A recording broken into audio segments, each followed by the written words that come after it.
यानंतर वर्ध्यामध्ये जाऊयात। वर्ध्यातील शिक्षक सोमवारी राज्यव्यापी धरणे आंदोलन करणार असून संच मान्यता शासन निर्णय रद्द करण्याच्या मागणीसाठी हे आंदोलन असणार आहे।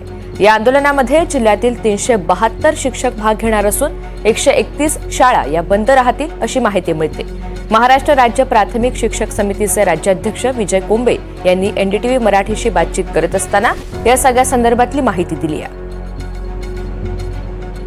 राज्य शासनाने शिक्षण हक्क कायद्याच्या विसंगत GR काढून 15 मार्च 2024च्या शासन निर्णयानुसार राज्यातील 6वी ते 8वीची पटसंख्या 20पेक्षा कमी असल्यास एकही शिक्षक न देण्याचा निर्णय घेतला आहे आणि अशाच प्रकारे इयत्ता 5वी 1 ते 5वीसाठी सुद्धा नवीन संच मान्यतेचे निकष निश्चित केले आहे। हे निकष ग्रामीण भागातील शिक्षण व्यवस्था उद्ध्वस्त करणारे आहे, मुलींचं शिक्षण थांबवणारे आहे आणि म्हणून महाराष्ट्र राज्य प्राथमिक शिक्षक समितीने 17 मार्च रोजी संपूर्ण राज्यात एकाच दिवशी धरणे निदर्शने आंदोलन करण्याचा निर्णय घेतला आहे। या दिवशी राज्यातील सर्व जिल्ह्यामध्ये आम्ही दुपारी 1 ते 5 या वेळात धरणे आंदोलन करत आहोत। याचा विषय केवळ आणि केवळ ग्रामीण भागातील शिक्षण सुरू राहिलं पाहिजे, शाळा बंद नाही झाल्या पाहिजे आणि विद्यार्थ्यांना पुरेसे शिक्षक मिळाले पाहिजे, यासाठी राज्य प्राथमिक शिक्षक समितीकडून हे आंदोलन होत आहे।